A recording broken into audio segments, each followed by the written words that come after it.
आधी धनंजय मुंडे यांना राजीनामा द्यावा लागल्यानंतर माणिकराव कोकाटेंचं खातं बदलावं लागलं। अजित पवार गटातील 2 मंत्र्यांवर असे गडांतर आले, पण शिंदे गटातील वादग्रस्त मंत्री मात्र बचावले। आपल्या मंत्र्याचा बचाव करण्यात शिंदे यांना यश आले असं असताना सामाजिक न्याय मंत्री संजय शिरसाट यांच्या खोलीत नोटांनी भरलेली बॅग दिसत असल्याचा कथित व्हिडिओ व्हायरल झाला होता। त्यांना प्राप्तिकर विभागाची नोटीस मिळाल्यानेही ते चर्चेत आले होते। योगेश कदम यांच्या आईच्या नावे परवाना असलेल्या मुंबईतील बारमध्ये मुली नाचवल्या जात असल्याचे आणि या बारवर पोलिसांनी धाड टाकल्याचे पुरावे विरोधकांनी समोर आणले होते। त्यामुळे विरोधी पक्षाने वादग्रस्त मंत्र्यांच्या राजीनाम्याची मागणी केली होती। शिंदे यांनी 2 दिवसांपूर्वीच्या दिल्ली दौऱ्यात भाजपच्या वरिष्ठ नेत्यांची भेट घेऊन आपल्या मंत्र्यांची बाजू मांडून त्यांना अभय मिळवून दिल्याचं सांगण्यात येतं।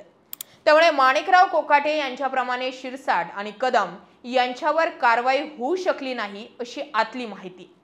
कोकाटे यांचे खाते बदलण्याचा निर्णय अजित पवार गटातील नेत्यांनी आपसात चर्चा करून घेतला आणि तो मुख्यमंत्र्यांना कळवला।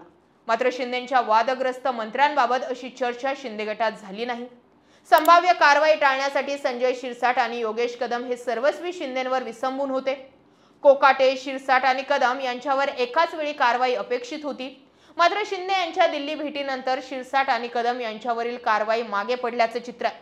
त्यामुळे एकीकडे एकनाथ शिंदेंनी आपल्या मंत्र्यांना तारलं असताना दुसरीकडे अजित पवारांनी मात्र अवघ्या 7 महिन्याच्या महायुतीच्या सत्ता काळात 2 मंत्र्यांचं गळचिपी होऊ दिली किंवा झाली या चर्चा राजकीय वर्तुळात आहे। एकनाथ शिंदेंना तुम्ही काहीही म्हणा, ते वारंवार दिल्लीला जात असू द्या किंवा वारंवार गृहमंत्री शहांना भेट घेत असू द्या, परंतु ते त्यांच्या पक्षाच्या नेत्यांच्या मागे ठामपणे उभे असलेले दिसतात। तुलनेत अजित पवार मात्र अत्यंत कमी वेळात दिल्लीवारी करतात। दिल्लीतील भाजपच्या बड्या नेत्यांसोबतही त्यांच्या भेटीगाठी क्वचितच दिसतात। जेवढा भाजप नेत्यांसोबतच एकनाथ शिंदेंची मैत्री घट्ट दिसते, तेवढी अजित पवारांची दिसून येत नाही। सरकारच्या सुरुवातीच्याच काळात मंत्री धनंजय मुंडे यांनी आपल्या मंत्रिपदाचा राजीनामा द्यावा त्यांना लागला। त्यांच्या रूपाने महायुतीत पहिल्या मंत्र्याची विकेट पडताना दिसली। त्यानंतर आता पुन्हा विधिमंडळात रमी खेळण्याच्या वादातून कृषी मंत्री राहिलेल्या माणिकराव कोकाटे यांना कृषीसारखं महत्त्वाचं खातं सोडून क्रीडा खात्यावर समाधान मानावं लागलं। अजित पवार आपल्या दोन्ही मंत्र्यांची गच्छंती होताना पाहत होते, मात्र ते रोखू शकले नाही। त्यातल्या त्यात धनंजय मुंडेंचं प्रकरण तर खूपच संतापजनक आणि अधिक गंभीर होतं। दुसरीकडे एकनाथ शिंदे मात्र अजित पवारांपेक्षा उजवे ठरले। शिंदे गटातील संजय शिरसाट सुरुवातीला विट्स हॉटेल कमी किमतीत पदरी पाडून घेताना अडकले। नंतर त्यांचा पैशांनी भरलेला बॅगेसोबतचा व्हिडिओ व्हायरल झाला होता। दुसरे संजय गायकवाड यांनी विधिमंडळाच्या कॅन्टीनमध्ये कर्मचाऱ्याला केलेली बेदम मारहाण। तिसरा म्हणजे गृहराज्यमंत्री योगेश कदम यांच्या आईच्या नावे असलेल्या डान्स बारचं परमिट आणि त्यावरून पेटलेलं राजकारण।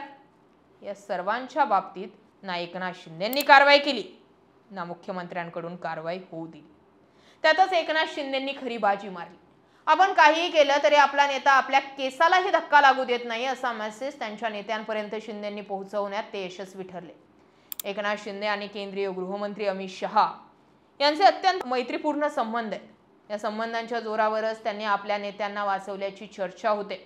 सूत्रांच्या माहितीनुसार मुख्यमंत्री देवेंद्र फडणवीस शिंदे गटाच्या मंत्र्यांवर कारवाईसाठी सकारात्मक होते, परंतु शिंदेंनी दिल्लीत अमित शहांची भेट घेऊन फडणवीसांवर दबाव आणत आपल्या नेत्यांवरील कारवाईला रोखल्याची चर्चा जोरात आहे। दुसरीकडे अजित पवार आपल्या जुन्या भिडूला पुन्हा मंत्रिमंडळामध्ये आणण्यासाठी आग्रही असले तरी मुख्यमंत्री फडणवीस त्यांचा गेम जमू देत नसल्याची चर्चा। अजित पवार धनंजय मुंडे यांना पुन्हा एकदा मंत्रिमंडळात आणण्यासाठी आग्रही असल्याची चर्चा। कृषी खात्यात झालेल्या घोटाळ्याबाबत त्यांना क्लीन चिट मिळाल्यामुळे मुंडेंच्याही आशा पल्लवित झाल्या। धनंजय मुंडे यांनी मुख्यमंत्री फडणवीस यांची 3 वेळा भेट घेतल्यानं त्यांचा मंत्रिमंडळात समावेश होणार अशा बातम्या येऊ लागल्या, परंतु त्याला आता खुद्द मुख्यमंत्री फडणवीस यांनीच पूर्णविराम दिला। धनंजय मुंडे यांनी माझी 3 वेळेस भेट घेतली, 3ही वेळेस विविध विषयांवर आमच्यात चर्चा झाली। त्यांच्याशी मंत्रिमंडळाबाबत किंवा मंत्रिपदाबाबत कोणतीही चर्चा झालेली नाही। धनंजय मुंडे यांच्या स्तरावर मंत्रिमंडळाची चर्चा होत नाही। मी अजित पवार आणि एकनाथ शिंदे मंत्रिमंडळाविषयी चर्चा करतो। मुख्यमंत्री देवेंद्र फडणवीस यांच्या प्रतिक्रियेमुळे सध्या तरी धनंजय मुंडे यांना मंत्रिमंडळात स्थान मिळण्याची शक्यता फारच कमी। याशिवाय अजित पवारांचाही यातून हिरमोड झाल्याचं स्पष्ट दिसतंय। ज्या पद्धतीने महायुती शिंदे आपली जागा बनवून आहेत त्या तुलनेत अजित पवार मात्र ती जागा अजून निर्माण करू शकलेले नाही हे दिसतंय।